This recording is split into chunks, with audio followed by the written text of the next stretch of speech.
Hello, everybody. Thank you so much for being here. I'm Helen Wallace, and I'm the curator of the Dalí Poetry series, and it always brings me great delight to have our poets in town and to see all of you here in the audience. We might have some folks who come in a little bit late tonight, and just from a little glitch on our part. I think one part of the website said 6 o'clock and the other part said 6:30. But let me tell you the reason for that. In April, we have Natalie Diaz coming as our April poet, and it's a collaboration with Eckerd College, and they requested the time 6:30. So anyway, that's how that happened, but hope you all can come back for that as well, because that'll be exciting. But tonight we have a really tremendous program for you with Natalie Tombasco and Jonathan Fink, and I'm really excited to hear them read their poems. I've enjoyed being able to kind of get into them and doing a little research online and reading their poems from the books. So I think you're in for a treat tonight. Unfortunately, Dr. Hank Hein cannot be with us tonight, so I want to do a shout out, first of all, to the city of St. Petersburg. Thank you for supporting our program going on 11 years. And thank you especially to this museum and Hank. And Dr. Kim McCrary, who had to leave. She was here earlier. And Sumaya Ayad, thank you, Sumaya. And Thomas in the back, who is live streaming this for us. So those of you who are tuning in online, thank you for doing that. And the program stays up. So if there are any that you want to see that have passed, you can still go in and pull them up. But we always appreciate those of you who maybe wanted to be here and couldn't be here. All right, I will read one short poem per the museum protocol, and this is an ekphrastic poem,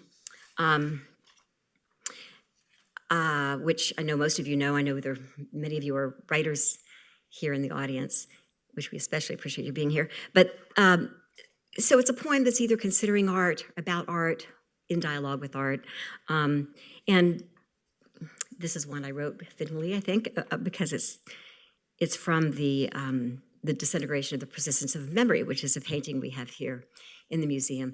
But also because it's National Women's History Month, I come from a wonderful line of very strong women. I feel very fortunate for the influences of the women in my family, and especially my mother. And this is a poem that I've read some poems before about my mother. She died of dementia, and I think the only thing you need to know, and probably you would get anyway, is at the end of the poem, there's a reference to the tests that you're given at a neurologist's office with the clock face. So where you're asked to draw a clock and put the hands in. So probably some of you are already familiar with that, but that's the only reference that you might not recognize. Remembering my mother while viewing Dalí's Disintegration of the Persistence of Memory. Like Dalí's melting clocks draped across the shore of Port Legat, this canvas can't contain the loss of you. A slump of half-mooned peaches and green grapes sweating from your table, your own time hanging from a tree branch, slinking off the edge of your table, your consciousness unstable, though my memory of you is persistent. No, that isn't true. It disintegrates, but always returns.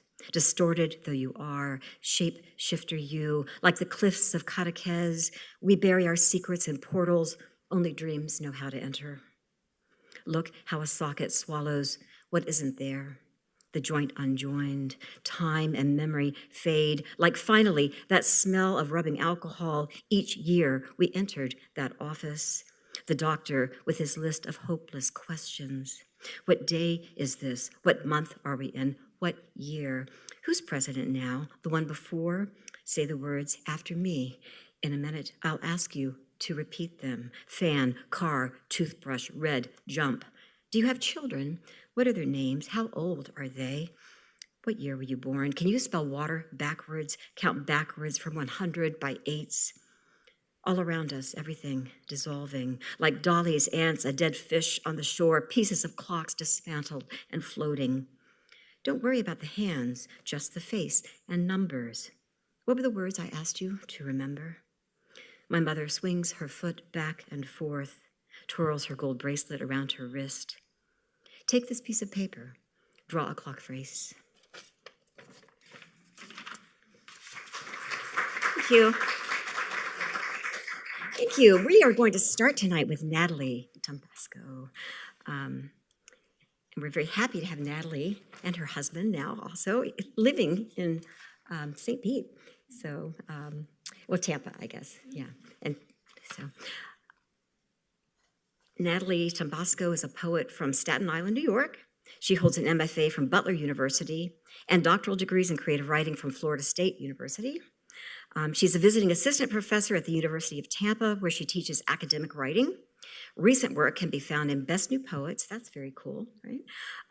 Verse Daily, Gulf Coast, Black Warrior Review, Diode Poetry Journal, Copper Nickel, and the Cincinnati Review, among others. Her debut collection, Milk for Gall, which, by the way, you can get their books out front. I hope you'll buy them from our wonderful indie bookstore, Tombaloo Books. Her book has been selected as the winner of the 2023 Michael Waters Poetry Prize and was published by Southern Indiana Review in 2024. Please welcome Natalie Tombasco.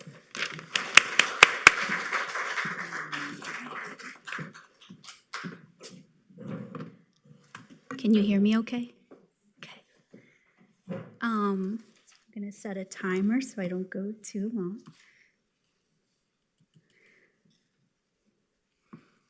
Okay, so thank you so much to Helen and the Dalí for hosting me. The first couple poems are going to be from my new collection, my first collection, Milk for Gall. And this first one is inspired by Yorgos Lanthimos' film titled Dogtooth, where the opening scene is of 3 adult children who are secluded or trapped by their parents in their home. They listen to their mother's tape-recorded dictation of this Orwellian vocabulary lesson. She force-feeds them the new meanings of words. Words become distorted. Shotgun is manipulated to mean bird. It is a method to shelter and control them. If the word rebellion ceases to exist, rebellion can't happen. So I wanted to begin with a poem that gives us a new language. Nomenclature comes from a Latin word meaning the assigning of names. Nomenclature. Today's new words are the following.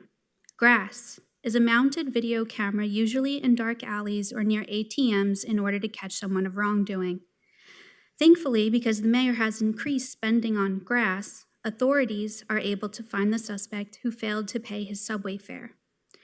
Mountain is a small and heavy object of blown glass placed upon papers to keep from a disturbance.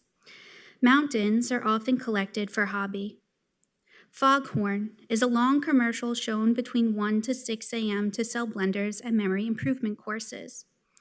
She became reliant upon turning on foghorns to find sleep. English muffins have a nightmarish taste, like falling in an elevator. It doesn't matter how much well-tempered butter is spread into the nooks and crannies. Stingray is a white tablet to temporarily eliminate sensation. The headache was so bad, I spilled a whole bottle of Stingrays on the bus. Extinction is what Girl Scouts go door to door selling boxes for financial literacy and badges. Rivers should be hand-rolled and smoked slow after a long day. Rivers are contemplative and offer sage advice. Paradise is an antimicrobial used in the treatment of open wounds. Every time I scrape my knees, Mama pours Paradise on the cut and it burns real bad. So I do a lot of persona poems. So this next one's a persona in the voice of Lolita from Nabokov's 1955 novel, telling of my girlhood growing up in Staten Island, New York. Lolita's dissection.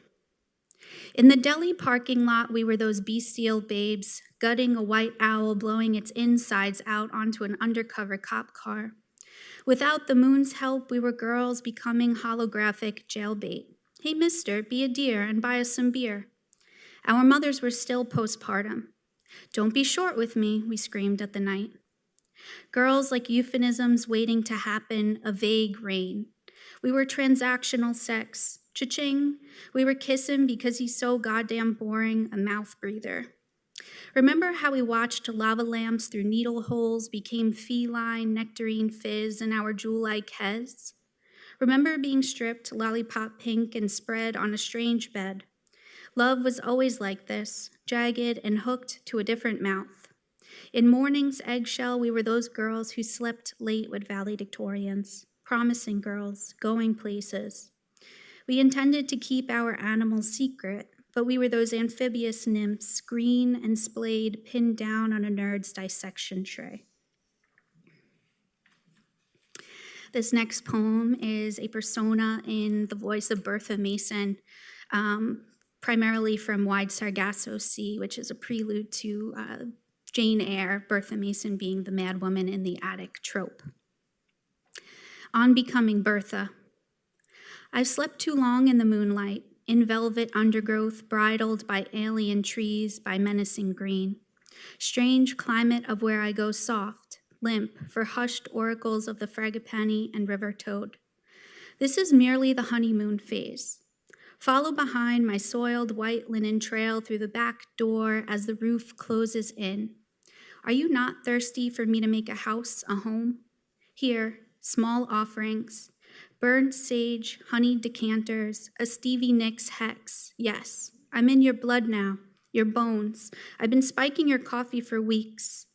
I am ripe with foul thoughts. I come from a long line of women, sacrificing, gone batshit, dark forest swallowing women, strong smelling women like cinnamon and rain and dust. Tarantella exercising volcanic women who aren't forgetting. A long line of black toenail, jagged, cuticle-biting, brandied women that feel themselves distorting, dissolving. A crusade of Berthas, potent with attic, mad for the image that you thrust upon us as cold, hard mirrors, as green hills, and buried alive in projections, when it is you in candle glow, that lunatic glimmer in your eye. Which is lame enough to repent? This is the first death. I'm no longer the girl that you first met. So this next poem is in response to that one that I just read. When I brought that one into workshop, one of my male colleagues, he underlined the refrain that I keep saying of women, women, women, and he wrote, replace this with something more interesting. And I was like, I have to write a poem about that. So this one is called Viciousness in the Kitchen, kind of an ode to my love of cooking, and it starts with an epigraph by Louise DeSalvo. She says, you can tell how enslaved the women of any country are by the kind of preparation their traditional foods require. Viciousness in the Kitchen. To the male poet who told me to replace women with something more interesting and to quit writing about food. But the kitchen is where all my disorder converges into stewed tomatoes, and I eat him by his own light. Girls, mama ate mortadella all through pregnancy as if to give me a birthmark the size of a pistachio. Grandma taught old world love and care, my badness through the curse of the wooden spoon. And now I must leave behind the domestic sphere, cauldron and dustpan, witchcraft and blackberry preserves in the cellar. All the feminine cultivation I've had as a measure of staying alive and creating, of traveling and coping. There's viciousness in the kitchen, behind Formica countertops where I tenderize a tenderloin and use a bench scraper to rid me of the thing that you said earlier. Whenever I slice into an onion, I think of it as an origin story, as what a thrill, my thumb instead of an onion. When I mandolin zucchini paper thin and get my pinky instead and red surges like a riverbed, I think that finally I've experienced something. Luckily, I don't need anything to happen when I feel the hint of the blade between the avocado to write it down. Broke as fuck, but I can go deep into dashi stock, be tucked away safe in a grape leaf. Dickinson was Vesuvius at home with metaphysical doors leading into her own geography. And so Mama taught me to put on a little music, pour a little wine, to brand my arm on the oven rack as if to say, I am here and I am moving all at once.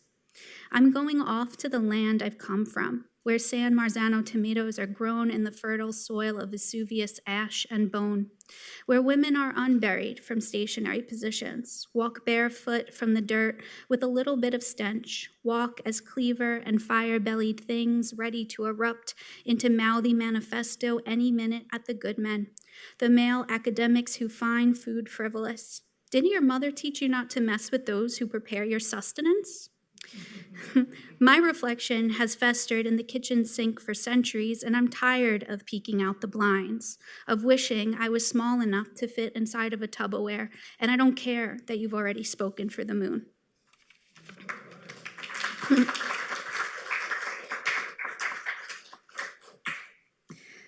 Something I really love to do is write about fairy tales, like the menacing worlds of the Brothers Grimm's. And I love Anne Sexton's transformation, so I try to combine folklore with contemporary diction. This one's meditating on beauty and aging. Portrait of a queen with dirty martini covered in cat hair. Once upon a liquid lunch, the queen of sourpuss plunged into the magic mirror. Tunneling down to the empire of mismatched glassware, she began to doubt who was the fairest after all. Flush as a pimento, she screamed at the gilded frame, "I've got purses older than you." And she eye-rolled her way through woodland creatures, trampling gnarled groves. What would Marx say of the price of apples? She avoided the life-saving kisses, the necrophiliacs. What she needed was Andy Cohen, a Botox frown, and an expensive skincare routine. She needed answers. The queen of compact mirrors arrived at the glass lagoon. Out from sharp waves, the old wives appear hooded, glistening, as if they had concluded treaties with Welk. The thing about old wives are their violet eyes and how they enter rooms mouth first, singing katydid hymns. One wife turns into a ferry and shuttles them across a century towards the guarded place. The queen can only think copper thoughts as she bores the old wives with her stories, each one beginning, "My stomach growled and then I left." It is in their secret bog place where the old wives get comfortable. One reveals her house dress and varicose veins, one tweezes her chin, and another slingshots a bra onto the lip of the mantle. In this place, they speak in meta-language, like Blue Jay gossip. Boy, do they pass that Bechdel test. The queen of hot flashes is Sir Marlborough Lights and the heart of a sad virgin. Never expect a queen to do her dirty work. A throaty storm rolls in like the emptying of an ashtray. The leader grunts the signal. It is time. They walk her evilness down a long hallway of prismatic wallpaper and doors. Rooms of girls, rooms lush with flora and fountains, conservatories of death comas. Temptation is wire hangers, is napalm, is nectar. Her badness digs her maraschino manicure into a reflecting coffin as if to say, "This one." Up to the laboratory, the old wives get to the Bunsen burner. Bee pollen, an eye for an eye, a pinch of jellyfish. The queen needs something of pretty girls, starving girls, girls who are withering and weapon-like. The replica levitates over a pedestal, a succulent larva of dead matter and cold cream. Her realness thinks of the men in her life, mail carriers, henchmen, philosophers, their heavy breasts, their under-eye bags like pregnancy pillows. She thinks of how each morning she mouths olive juice, olive juice, olive juice into the looking glass. Thinks of vanity as worthiness, as something that can't be washed off in an ancient pond, as a little reminder, like an old dog, of your replacement.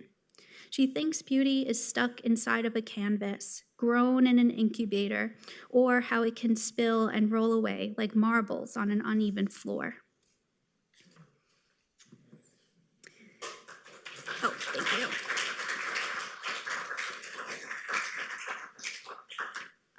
This next poem is a persona as well, or it's kind of loosely inspired by the movie by Robert Eggers, The Lighthouse, with William Dafoe and Robert Pattinson. So this is part of a series called Brief List of Things That Will Kill Me, and it's really brief. There's only 2, and this is number 2. It's called This Vessel. The see-through kind, anatomy, a shell, a ship steering on a long-winded line between pale blue and a lemon peel I must have sucked dry. But my internal weather is a northeast winter, stuck on a bird shit covered rock on the edge of the world as rain pounds down on the lighthouse. Waves crash, seagulls scream and orbit about me like Saturn's rings, because it is I, the salty old broad who tends the light, shovels in the coal, keeper of sea shanties, tall tales, merfolk, and you couldn't shut me up if you tried. As if my skull wasn't encrusted with barnacles, tentacles, mouth wasn't stuffed with a corncob pipe eye. If boredom is the devil's plaything, make me a swing. I'm already in tilt and sway between kerosene, martini, and rant, aria, and spill the beans. Already in rivalry with my understudy, bunny-slippered ego that follows me with a shovel, with Melville, that son of a bitch, with the moon's sparkle on the pitch-black sea while I swab the spiral staircase leading to light. And I don't mean to upset the natural order or anything, but when might I get to play Prometheus and give myself to the birds? Sometimes a girl needs a little salvation from feeling like Charybdis, from glimpsing luminescent calm overhead. It's been 1,500 weeks, and I'm trying to wield my body like a captain does the storm. And when I say foghorn, I mean cleave me from these bones. Okay, this next poem, I don't think I've ever read this aloud to a group, but I figured I'd read it since we're in the Dalí Museum. This is kind of inspired, ekphrastic, by thinking about the lobster telephone object, and then also David Foster Wallace's Consider the Lobster, and also a little bit of Julie and Julia, the movie. Consider the lobster telephone. Now look. It speaks as an object of gustatory pleasure and pain, menacing antennae as if some trickster, some mustachioed man. Think of it, aphrodisiac telephone, growing off the black rotary like a tumor, or lusting you into bed. See how the mouthpiece aligns with genitalia and holds its claws close to whisper the ocean into your ear. Genteel little conversationalist, keeping you on ice in the bathtub with champagne, with phony reluctance. It leads through a phosphorescent terrain to the bottom of the ocean dwellers, scavengers living on anything semi-conscious, semi-precious. Like the one time you ever won anything, it was from a dark tank and you named it Ruby. You ran across 6 lanes of traffic to the harbor, setting the rubber-cinched creature free. But what is there to do with half-remembered love? Do memories feel pain, or decompose, or molt, or hibernate off the New England coast at 25 fathoms? Diving suit, winter sleep, deep. Some argue when you eat a crustacean's flesh, you taste the repressed. Its desire, the unbearable green anguish. You carry one home in a brown bag, and in an act of intimacy, you reconsider plunging the knife between its frantic eye stalks as lobotomy, as courtesy. In reconsideration, the do-it-yourself-alive boiling method appears most humane as you clarify butter. Do your best to ignore the thrasher, lid clanker, alarming armor going tongue red and hair-raising, needle-screeching suspense. If this becomes too much, walk away. Set a plastic timer for 12 minutes, goosebump and shook, look over your shoulder when the landline rings, once, then twice, and beseechingly answer, hello? Now look, I was carapace and there was nothing but filth specks. I ate the parts others wouldn't eat. I ate things I would rather not share.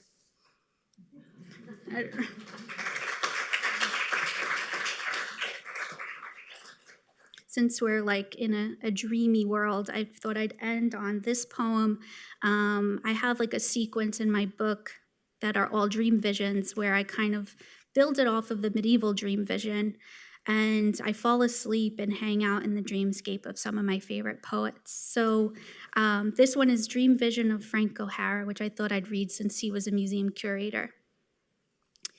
It is 4:40 and I'm drenched in moonstone, sequins, fishnets, and general getting out of bedness at the corner of 11th Avenue and 30th, hoping for something hum-colored. Get in, you say. We're looking for goldenrod. Your broken nose points towards the gilded remnants of Saturday. It's the night like I love it, all cruisy and Nelly, and we toast to our only pain being champagne, how life is a series of bad haircuts and witticisms, a long drag on a short cigarette. Jujubes, Finnegan's Wake, honey, turn me into viscous paint, de Kooning, demolition, technicolor taboos. That's so Dada, how the oil leak? No, my eyeliner resembles a Klein. I'm sort of gutter rat, folding a slice and spilling the hot tubs of pepperoni onto the sidewalk, but trust me, I can do a time step. Be your ginger, all for bland remarks like May. You force-feed me blue cheese olives, blintzes, reels of celluloid to hurry along my refinement. I ask why you never read me your poems, and you say it's kind of like inhaling your own flatulence, just like that. Be a little discreet in your desire, disorder, you're dying. You fill my coop with restlessness, and my selves split, undulate. One of me buys the Strega. One of me is in a freak accident. One of me is skin shedding on the High Line. Did you ever imagine your bohemian freight trains would be my railroad ecology, yellow foxtail and hawkweed? Must Manhattan be a fleeting, fabricated, gold leaf dream? By now my cheeks hurt, heart, eyes, no moss mind, but we can't stop brooding about our mothers, those useful thorns. Suddenly, the skyline is brushed across with a silk salmon scarf, and you reach for it like the Sistine Chapel. But of course, the Staten Island ferry shows, and do I have to go when we're having so much fun? Thank you.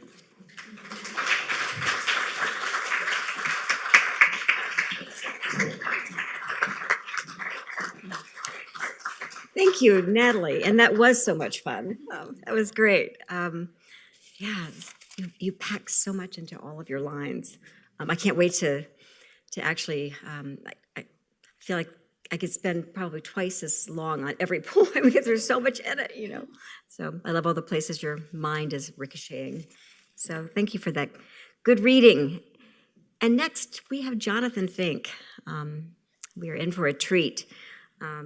Jonathan is professor and coordinator of creative writing at University of West Florida. His most recent book of poetry is Don't Do It, We Love You, My Heart by Duzak. Did I pronounce that right? 2025. Just out. So congratulations on that new book. That's wonderful. He's also received the Editor's Prize in Poetry from the Missouri Review, which is a wonderful award, the McGinnis-Ritchie Prize for Nonfiction and Essay from the Southwest Review, the Porter Fleming Award in Poetry, and fellowships from the National Endowment for the Arts, the Joshua Tree National Park, the Florida Division of Cultural Affairs, and Emory University. Excuse me, among other institutions. His poems and essays have appeared in the New York Times Magazine, Poetry, Narrative, New England Review, Tri-Quarterly, the Southern Review, Virginia Quarterly Review, Slate, and Witness, among other journals. Wow, that's a bunch of wonderful publications. So please join me in welcoming Jonathan Fink.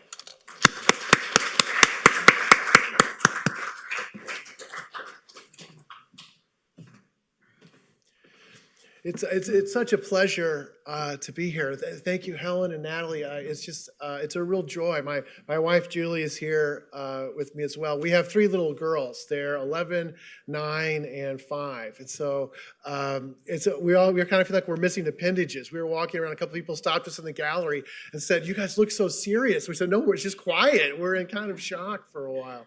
But it's such a joy to be here.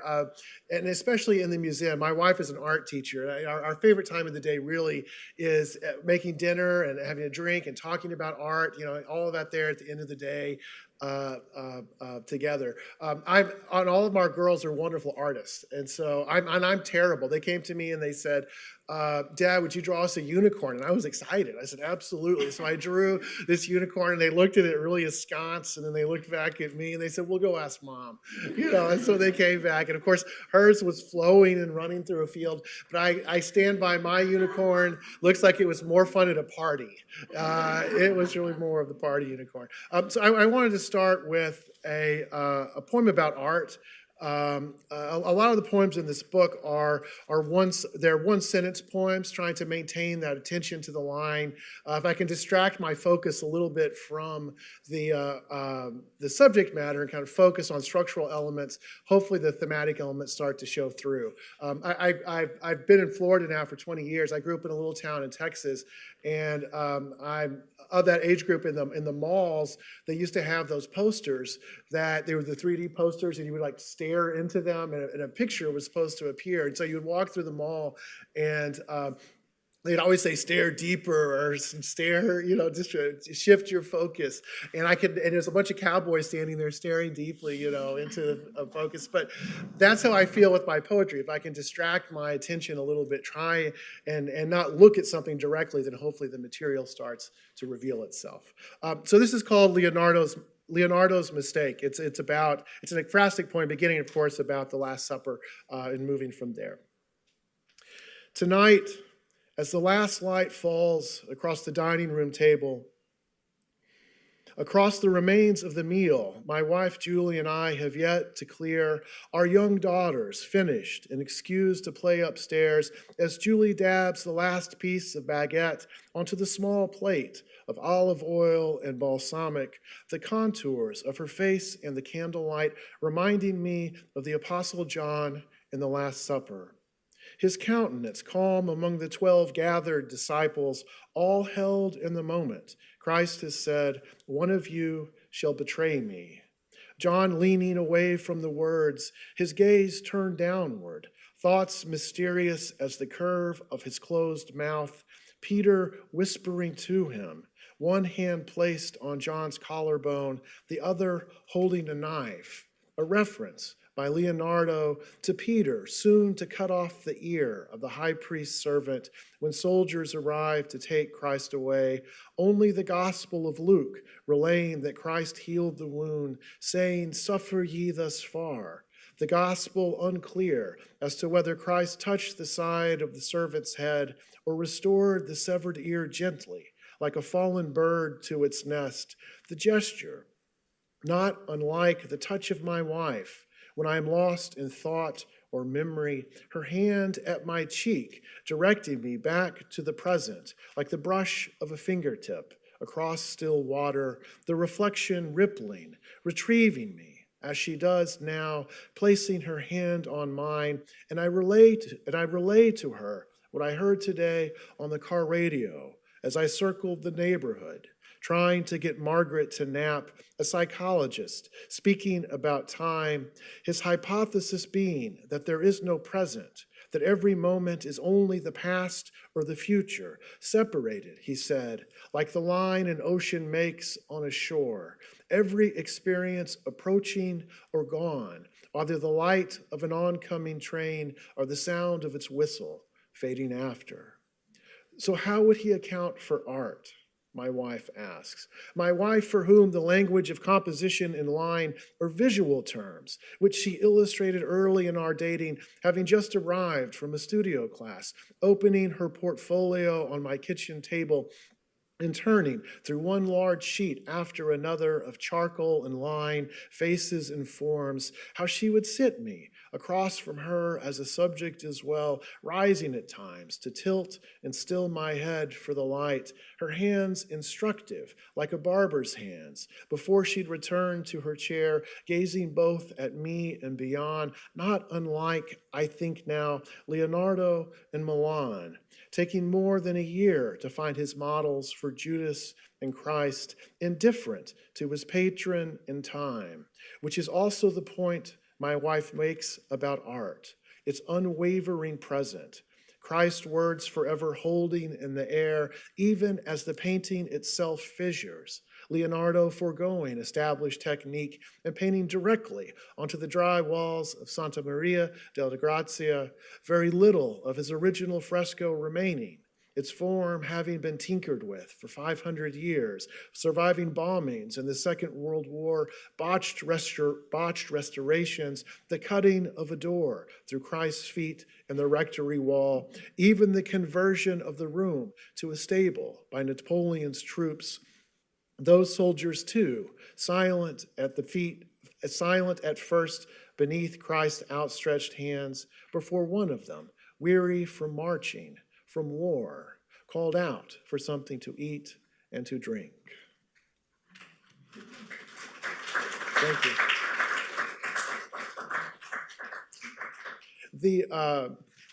The title poem is kind of a strange title for the poem, for the collection. It's called Don't Do It, We Love You, My Heart.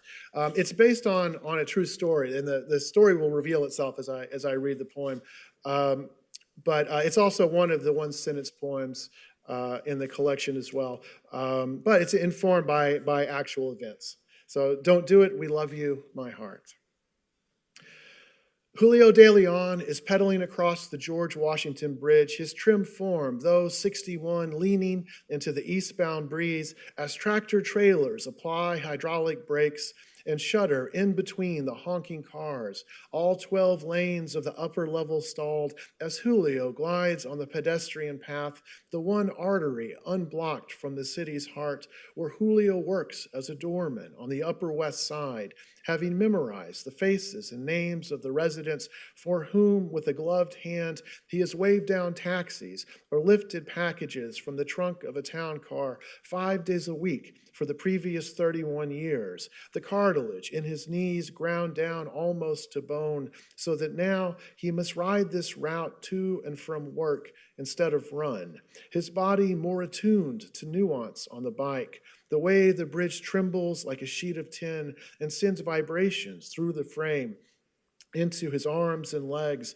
or how he sometimes parallels a flock of birds above the Hudson, moving at his same velocity and height. So close he used to sit up in the saddle, arms extended at his sides, while steering with light gestures from his knees and hips, a man in flight, at least until the day he fell, the front wheel catching on some unseen stone, the whole bike set to wobble. His wife making him promise that night in their bed, after she dabbed his swollen lip, tweezered beads of asphalt from his shoulder, that he would not carry on like this again, taking his hands from the bike or his eyes from the path, no matter what flies next to you, his wife had said, knowing where to place the limits of her claim, the wisdom of a long marriage, the two of them having raised their sons and a daughter, Julio himself, the youngest of 10, she still the mischief maker who winks at his wife over dinner prayers, over her faux stern gaze, his right hand slipping the dog a strip of pepper steak beneath the table, the dog's tail thumping the ground like Julio's wife's heart in her chest, the way her heart still leaps each evening when she sees him coming up the drive, setting sun at his back, his body in eclipse, features taking form as he slows into the shadow of the carport's awning, releases his toe clips, and swings his leg from the bike in a singular motion. The same way, now halfway across the George Washington Bridge, he slows at the side of a dog leashed to the railing. Julio's bike shoes clicking on the asphalt when he lays the bike down, bends slowly to the small dog and rubs the dog's sternum to quiet its whimpering. Julio not looking down at the dog, but ahead to the boy. Just beyond the waist-high railing, the boy leaning out from the bridge like a carved figurehead on the prow of a ship, the boy 200 feet above the slate-gray chop of the Hudson, his T-shirt and striped shorts whipping against his body like a sail in cross-cutting winds, so that when the boy turns, his face beneath the baseball cap visible to Julio for the first time, Julio opens his hands and steps slowly toward the boy, Julio working through the scene's improbable calculus, the rush hour, jam of cars, the Port Authority officers who walk the bridge for jumpers, all now gone for the day, evening coming on, and though he does not scroll through numbers in his mind, he knows them from the daily papers sold outside the building where he works, the voices on the sidewalk rising with the news each day, or worse, the silence after, the nothingness of how it seems the sky absorbs each jump, the body disappearing in the air, though Julio, of course, knows this isn't true, that the earth pulls every form to it indifferently. 8 dead this year already, another 40 saved by intervention, the papers say, the public calling for a barrier, some kind of shield, the process stymied by facts and figures, actuarial will, prohibitive costs, even the danger the barrier itself would pose, catching the wind like a sail and causing the deck to flex and jump. Though Julio thinks of none of this in the moment, and instead searches for words to be a plank to the boy. Don't do it. We love you. My heart. Julio will later tell a reporter, he said, Julio unsure, though, if this were the phrase, the spell gone, disappearing in the air the moment Julio moves, the words a ribbon descending to the Hudson as Julio reaches for the boy in a second, only a second. His right arm curling around the boy like a shepherd's crook, the reporter will write. Julio unaware of the other man nearby on the bridge, a bystander who snaps a photo of the boy beyond the rail before hurrying to Julio's side. Julio and the bystander pulling the now crying boy back across the rail together. Julio not letting go, talking to the boy, words to pin him to the path, the bridge, though not words alone. Julio's arm encircling him, the boy not fighting Julio but coiled, the urge to jump, Julio believes, still incubating there. As the other man waves the traffic forward, the expressions of the driver's quizzical, one woman rolling down the passenger window to point to the small dog tethered to the rail, the dog barking, jerking at the leash so that the man unties it and carries the dog to Julio and the boy, the two of them sitting upright, Julio not letting go when the man sets the dog in the lap of the boy and it places its paws on his chest. Traffic parting for the cruiser and ambulance, pushing through as lights splash the bridge's cables and girders, both Julio and the boy looking up together to see the faces of the EMTs. One woman bending to them, her hand on Julio's shoulder, instructing him to release the boy. Julio's fingers intertwined and cramping, knotted roots that he shakes loose, then stands. Julio already looking for his bike, his wife anxious at home, how he knows that she will worry. His phone vibrating and the bike's cloth satchel as an officer waves Julio over for a statement. The bystander showing the officer the photograph of the boy, all of them soon to be gone, dispersed like the ambulance, moving now from the bridge or the signal horn, sounding below on the Hudson, a lone boat passing, unseen in the dark. Thank you.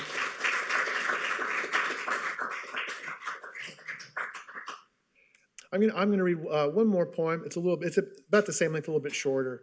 And it's not a one-sentence poem, so I can breathe a little bit. Our middle daughter, our girls are really a lot of fun. It's a real, we've been away from them for one day and we talk about them. That's all we talk about as they're not here. Our middle daughter, Margaret, was born blind in one eye. It's just, she has tons of energy. She's unstoppable. She wears a prosthetic eyepiece in her eye. And so Julie and I were introduced to a whole range of different doctors and sort of things, that accompany that. And so this is a poem that just grew out of that process. And, and generally I talk with students frequently about the distinction between a poem's topic and a poem's subject, right? All of you are sort of writers in this room, I'm sure.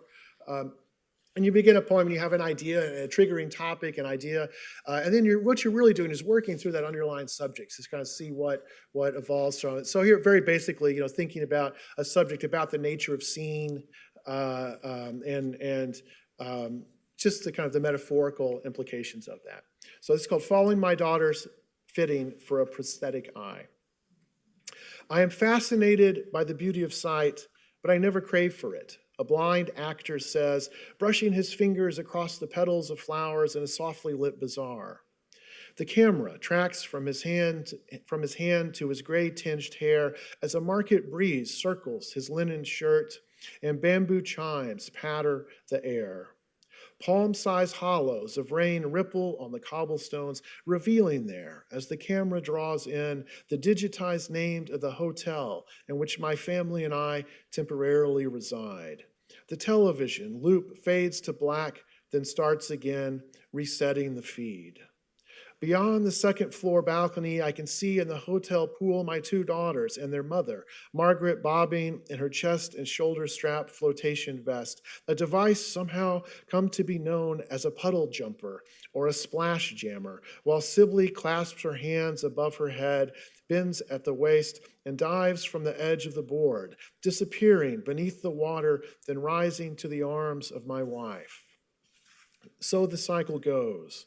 Sibley climbs the ladder to dive again, and Margaret ambles from the pool, steps to the deck, darting around the lip like a sandpiper.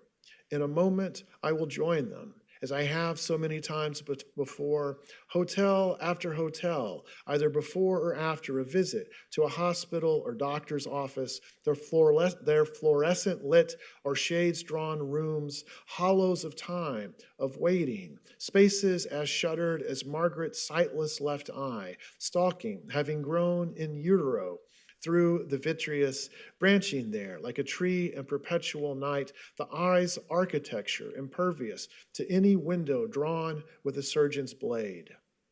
In Italian, the word stanza means room, and I often tell students to think of a room when selecting their words, that what is the body but a collection of rooms? Lamentable was a word one surgeon used regarding Margaret's eye. Irredeemable was another. So the cycle goes, not only for us, but for the others as well. The young couple whose sightless daughter wakes at all hours, unaware of the transition between day and night. 3 a.m., she stands up in her crib and wants to play, her mother told us, in the pastel halls of Baskin Palmer. And how can you hold it against her? Last night we slept, the father said, for 5 consecutive hours.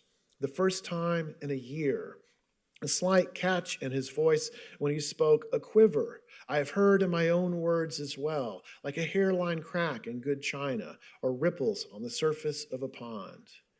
Researchers say that with no knowledge of sight, a person who was born blind does not dream in images, but primarily in touch and sound. I thought of this today as my wife and I sat in our car following Margaret's fitting for a prosthetic eye, both daughters asleep in their car seats, our engine idling as airplanes rose like glinting whales above us from what seemed like just beyond the other side of an unadorned park. My wife photographed Margaret's eyelid closed over the new prosthetic, the cell phone snapshot, a request from the ocularist to whose office we returned when Margaret woke, then back to the hotel where we are now. As I have so many times before, I place the palm of my hand over my left eye, then review the words I have written on my laptop screen. Then look out to my family in the hotel pool. I have done this when driving or reading, when gauging a step from the curb to try to see as Margaret sees and answer the questions my wife and I have about Margaret's perception of depth or her field of vision, which is really a question about the future, about what can and cannot be foretold. I turn my head and my family disappears into darkness at the ridge of my nose, a mountain range behind which they set. I turn back and they reappear. Our dreams, those same researchers said, are a way of rehearsing our fears, that we learn from them the ways in which to persist and prepare. So be it. We are most alike in that darkness, waking in fear, desperate for some calming touch, for the voice that whispers, I am here. Thank you.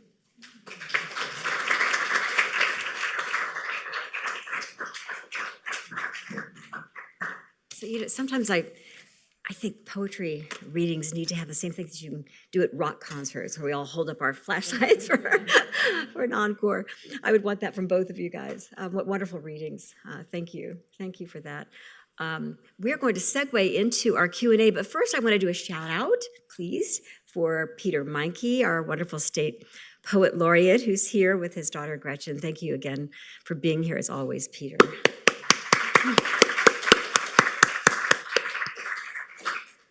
And I know several of you in the audience are writers, and I just want you to know how much we appreciate your being here. Oh, I mean, even if you're not a writer, we appreciate your being here. But it is nice to look out and see folks who also are writers. Before you go out and buy a bunch of books, let's talk a little bit. Let's have some questions for these two poets. I will start us off, and then be thinking about some things that you'd like to know. I'm interested. Your styles are clearly very different, and yet both of you use such rich language. Both of you use a lot of rich imagery. And so if you would talk just a little bit about the importance, doing it differently, the importance of images in your work, and do they find you? Do you find them? How do you go about conjuring the images that wind up in your lines? Yeah, yeah. Well, thank you all again for just this wonderful event. When I'm writing, one of the things I love about poetry is that we're so accustomed to language as just being a conveyance of information, right? And one of the things I loved reading Natalie's poems, and something that certainly I'm conscious of as well, is that language is not just argument or information, but it has all of its layers. Its imagistic qualities, its tonal qualities, its rhythmical qualities. And when you're finding words or searching for words, what you're really doing is kind of orchestrating all of those things together. The poet Ellen Bryan Voigt, I heard say one time that you want all of your horses running at once, and I think that's a great phrase and way to think about it. You want all of these things kind of going, and that's what gives it such pleasure when you get it right. You hope you get it right, and those things are all working together.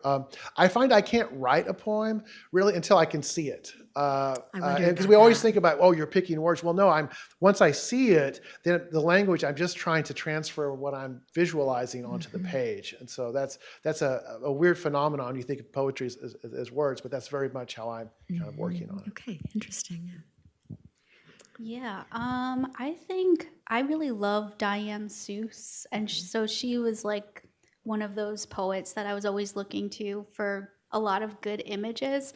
I'm also like really bad with Instagram, and that's like one of those like visual mediums. So I'm like constantly thinking about that. I guess like something that I do with my students pretty early on in poetry writing classes is always getting them to think like concrete language, abstract language, and how just having like concrete images can do so much work, like you were just saying. So always leading with that core image from the start, and I think like the world kind of creates itself on its own, I guess. Yeah. Okay. Wonderful. Yeah, and I love Diane Seuss as well. God, yeah. Questions from some of you all? If not, I have more. But this one, someone back here, I think. Oh, sorry. Yes. Just wondering. I don't know how long you've been writing, but if your styles or your way of writing has evolved, has developed, has changed.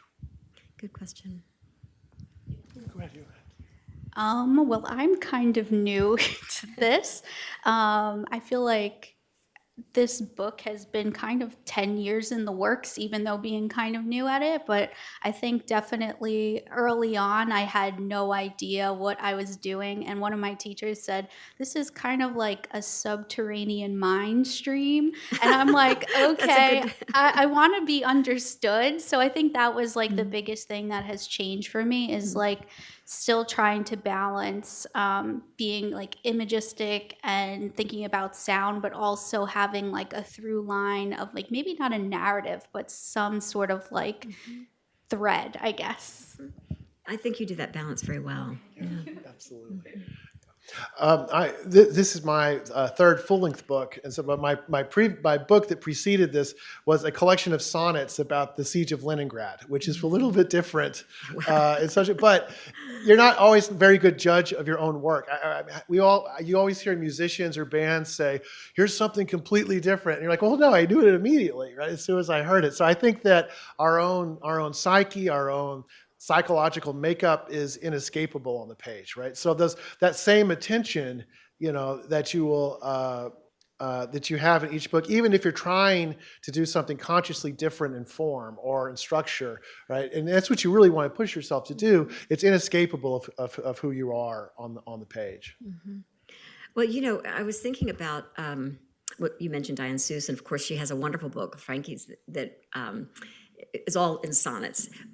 And I think Kevin Young, who's the poetry editor for The New Yorker, he refers to that as the American sonnet, or I know he's had some discussions about that, which I gather he means poets here who are writing in the sonnet form, but when we take a lot more, prerogative to change, let loose some of I think that's basically what he's referring to, but I would love to know if you know anything different from that, but I think it's kind of an interesting concept. But what I'm curious about is how do you go from writing, the sonnets then into a poem that's one long sentence? How do you do that? And I'm very curious about that. That feels like it would be really hard to, the poems that you read to be one sentence. I'm interested in that process. Did you first think in terms of sentences and then you found ways to connect them all? Or could you just talk a minute about that process? Sure. Partly it was just reactionary, right? I love sonnets, as I mentioned in the poem I just read about how the idea of like stanza is a room. And so I said, well, and I'm not, my brother's an actual historian. And so every time I say I do research, he's like, you don't do research.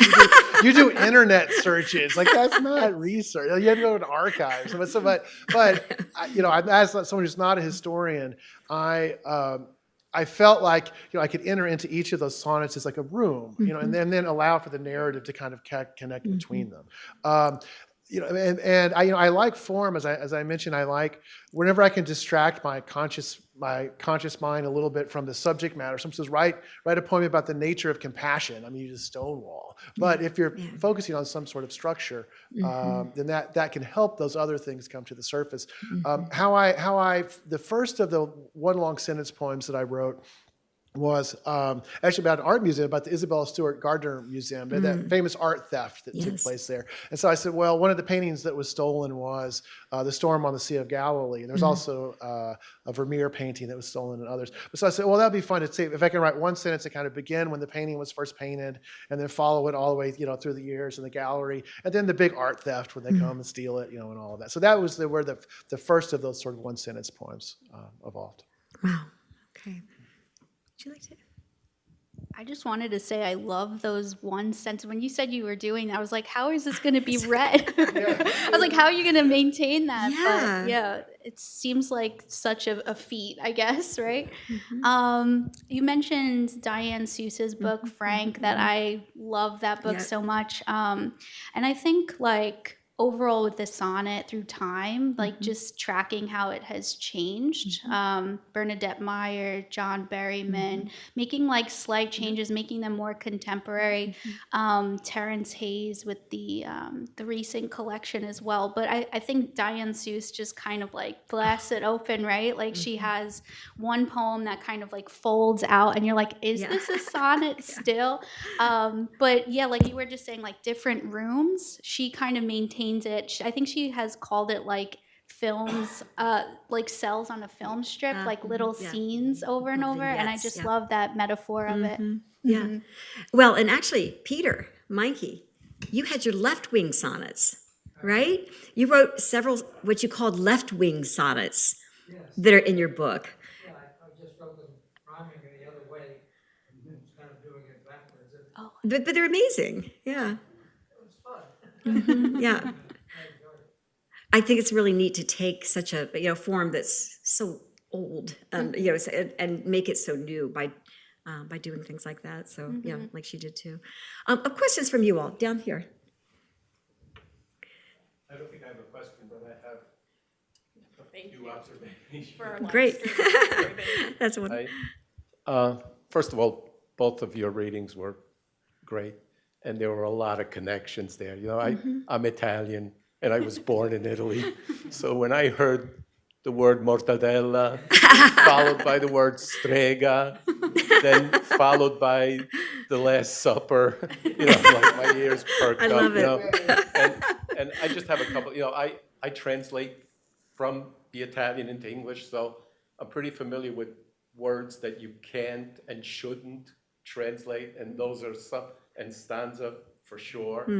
And I mean, the imagery is in both your readings are so, you know, so vivid, so, I don't know, lifelike. They're really Italian. They're really, you know what I mean? They're really meaty and wonderful. And the repetition, you talked about your the reader who said eliminate, you know, and why would you eliminate? Then why would you eliminate Julio, right? That's it. Made also in your poem, it made me think of Paul Simon, you know, Julio. Oh, yeah, Beautiful stuff, though. Beautiful. That's all I can say. yeah. Thank you. Thank you. Thank you. Other questions or comments from you all? I'll go. Do you mind if I go front first? Yes.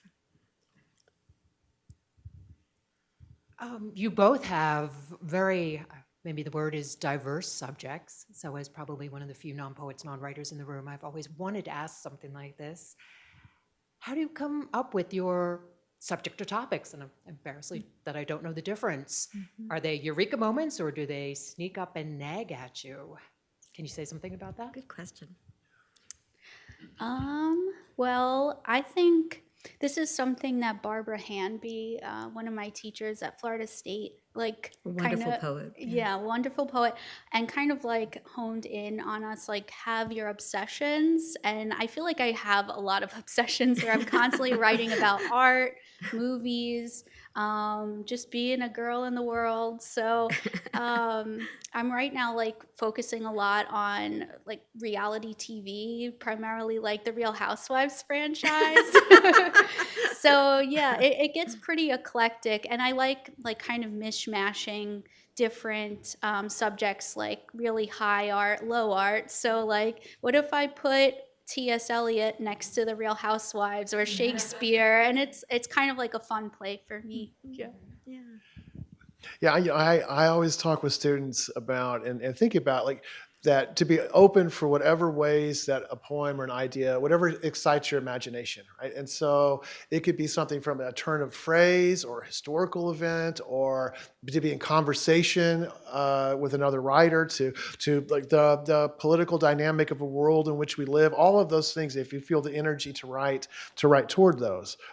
Flannery O'Connor had a line, I think, where she said, you can choose what you want to write, but you can't choose what you make live. And I think that's really like the sense of it, that the things that we really come alive are things that kind of come to us rather than like us kind of searching them out or finding them. Interesting, yeah. Just to follow up on that good question, because we often really do like to get into craft. So when you are kind of getting some of that stuff and you're feeling it and wanting to put it into poems, I'm wondering if you can talk a little bit, both of you, about your revision process, because I'm guessing with as much as you both pack into your poems, you're not getting it probably all at once. So I'm curious about your process for opening your poems back up, maybe after your first or second draft, maybe after your third draft. How do you then, cut the leash a little bit and let the poems go again and see where they take you? Could you both talk about that for a minute? Sure. My process has changed over the years a little bit. When I first started writing, you would kind of do a whole draft in a blush, right? And kind of get it out and then return to it.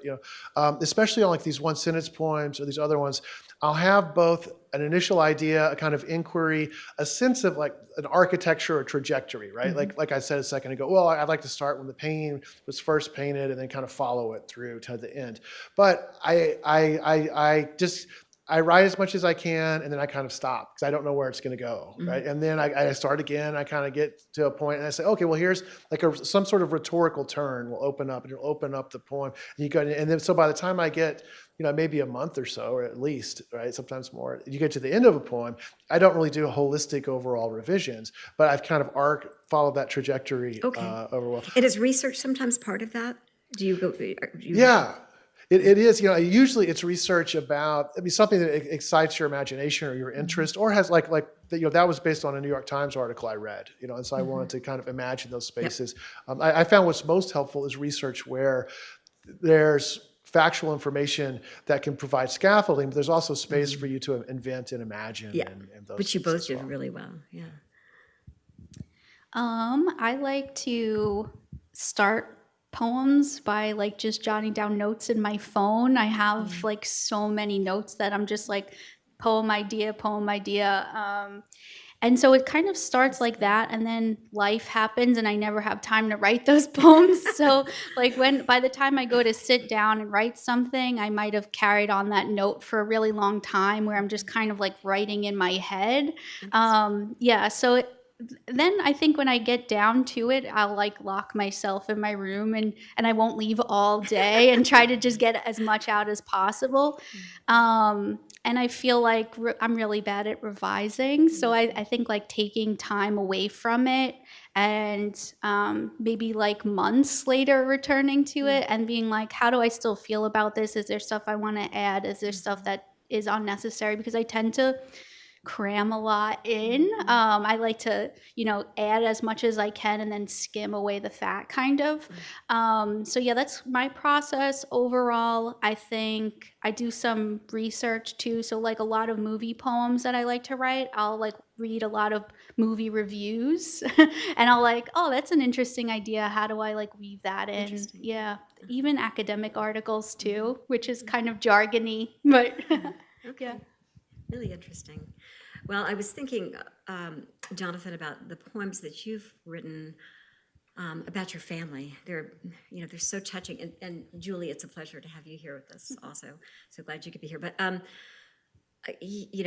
way you write about your daughters. So you're doing this wonderful blend of, historical poems and researched poems, but you never lose that sort of intimate eye, which I think really gives your poem, makes them so poignant. So yeah.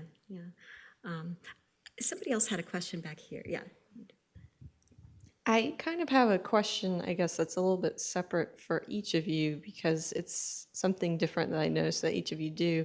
So I like to write, and so I wanted to ask about things that I think are difficult for me to access if I'm trying to write. So I find I keep writing about the similar things. Like I had written a squirrel poem and I was so excited because I thought it was something different. And then I realized at the end it was the same. But Natalie, in particular, I don't think I've ever written a persona poem. So I was kind of curious about what that's like to try to enter that space in such, it feels so, to me, like if I had to imagine it, just very imaginative, because I write very literal narrative things right now. So the idea of entering that space is very interesting to me. It's something I would like to try to do. It seems like research would be a big part of that, but I was hoping you could speak to that.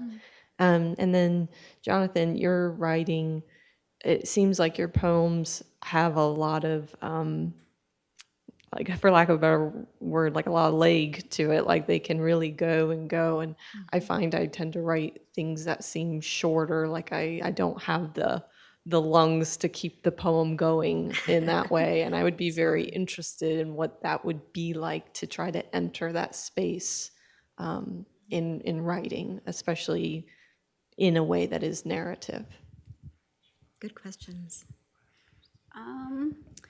Okay, well, another thing that came out of my workshop experience was people were like, persona poems are dead. And I was like, no, they're not. I love them. And I think that comes from me just being kind of uncomfortable with like writing about myself and my own life. And I started noticing, especially with like the confessionalist poets like Sylvia Plath and Sexton, that they reached for a lot of persona poems as a way to kind of disguise themselves. And I think like that's what I envy about fiction writers, is that detachment that they get, or like plausible deniability, like this isn't me. So I try to do that as a way to like, here I am, like kind of glimpsing out from this weird queen persona that I made. Yeah.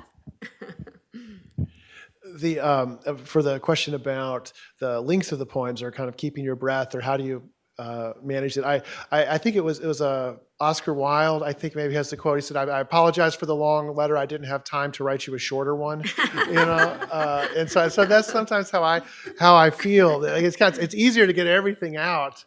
Sometimes that sort of concision or bringing it down is actually a harder enterprise, right? What I think about in the artistic trajectory of a piece is, and I talk with students about this, is that you're really modulating and following expectations. Like as you're writing, you're creating its own expectations, right? And the expectations aren't just in content, but there's musical expectations, it's rhythms. And so really what you're trying to do is say, okay, how do I kind of get myself out of the way and follow the expectations as they've been created, and allow that piece to find its authentic, organic self, right? Shape. And that may be taking something really long and trimming it down. It may be taking something initially short or a small idea and following it to something much longer. But it's really just trying to be patient and responding to the expectations that are being generated.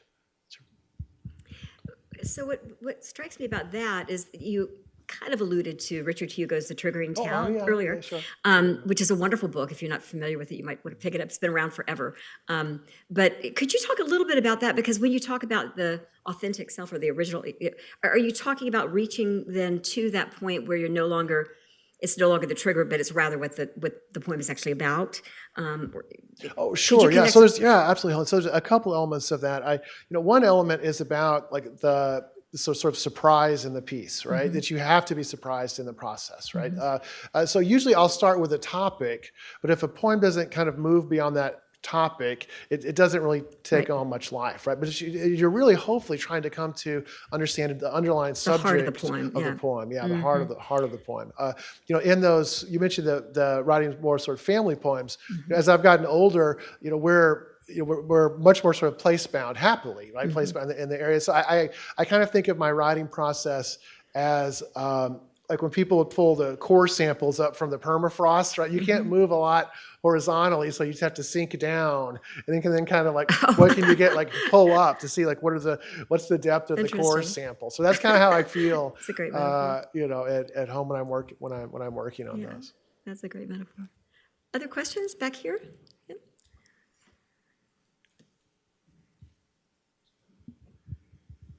Hello. Both of your pieces were beautiful, and I'm grateful to have heard them. I do love to write poetry, and my question was if you guys have any advice to people who are newer to creative writing, specifically poetry, and advice not only to grow in skill, but also insight, like what fuels the poetry, and then also how to grow in just being recognized or like showing your work. Like if you guys have any tips for how to share efficiently, and if there's a community aspect to that, like any sort of mentorship or creative community that you guys would recommend. Nice questions. I think early on something that really helped me was just like reading as much as possible, and like when I'm done with a book after reading it like a normal person, I'll like go in and kind of go word fishing, and I'm like, oh, I really like that word, and I have in the back of my journal, like I'll organize it by like noun, adjective, verb, and then when I sit down to write, I'm like, I have kind of an idea, but then I'm like, what words would fit into this idea? And then it becomes like this weird puzzle that I need to solve throughout the writing process.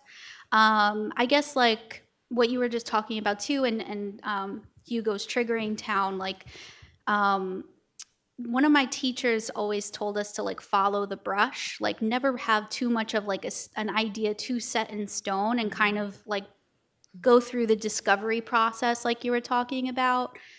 What else? I guess in terms of community, like you'll find your core people who are good readers and kind of tell you what you're doing that you might not even be seeing yourself, and people who you trust and people who don't like bring you down is really important. And I would say send out your work as widely as possible and don't be scared of rejection, because it's just part of the process, and eventually you'll get a yes. One of the things that I always appreciated about poetry and grow to appreciate even more as I get older is that Auden had a great line where he said, poetry is the clear expression of mixed feelings, right? Like it welcomes so much of our life, like we're told to make an argument, support that argument, right? That sort of argumentative stance or purpose of language. And so poetry was always such a wonderful place where its strength comes, at least some poetry, its strength comes from having complicated and conflicting feelings of paradoxical understanding, an ironic understanding of things, and to allow that to really to welcome to enter into that space. As for sharing your work, some of the great things you can do is just share it in small ways, right? Start sharing with your friends, and write poems together. Right? Those are always great environments when you're writing and working to see that participation. And it's always exciting how people respond. It's especially exciting when they respond in ways you don't expect, right? As Natalie's saying, if it comes from a place of like genuine attention and care. Yeah. Other questions from you all? Yeah. I want to circle back just for 1 minute, Natalie, with some of your work, because I'm when I read your poems, or when I listen to your poems also especially, you are, in a Barbara Hamry kind of way, you are creating a lot of worlds. You've got a lot of things in play. And you do it really well, and I don't know, I find myself just kind of along for the ride and wanting to be there. So again, with respect to process, I know with a lot of my students at Eckerd, we would always start with some kind of way of tapping into the subconscious to try to bring up some of this kind of craziness, and then not letting the censor be on your shoulder, and I'm wondering if you do you do invention work like that when you start a poem, just to kind of be able to get a lot of different ideas going at one time? Are you one who does either brainstorming or free writing or clustering? That's when you do something like a spider web on a page and then you circle the images, and do you do anything like that, or is that something that you just don't need to do at this point with your writing? I don't know. I'm really bad at, I guess brainstorming would be mostly in my notes situation on my phone. But yeah, thinking about, I guess, Dalí and surrealism being kind of important. I was just listening. That automatic, right? Yeah. I was just listening to something about how he would do those little micro naps where he would wake himself up as he's drifting off to sleep. So I like to write early in the morning when I'm still kind of half asleep. Interesting. Yeah. And so I feel like whatever I was kind of dreaming about, I'll go to bed with an idea in my head, and then I wake up and I'm pretty fresh to go. But I don't know, if I can't really articulate where those worlds come from. I wish I could. Something to talk about with a therapist, I guess. And how about you, Jonathan? Because again, your historical poems too, or do. Yeah, it's interesting. One of the things I've come to understand over time that writing is not really a function of how much time you have, right? Or because there's times in my life when I've had nothing but time, and then it's not that's going to correspond to a certain amount more of poetry or what you're producing or writing. And then conversely, the more time that you have, I would say the busier that I am now, you feel more compelled to go write in that moment or something. And you also, a lot of times, the busier you are, the more possible ideas that you have, to write. It's a lot of these famous memoirists, they write memoirs about the really exciting, engaging parts of their lives, and then they get famous, and then they're just sitting around writing, so they don't have a lot more to write about. Yeah. After that. Any other questions from you all? Yes. Yeah, no. And this is Natalie's husband. Welcome. Since I could talk to Natalie at home, I figured I'd ask Jonathan a question.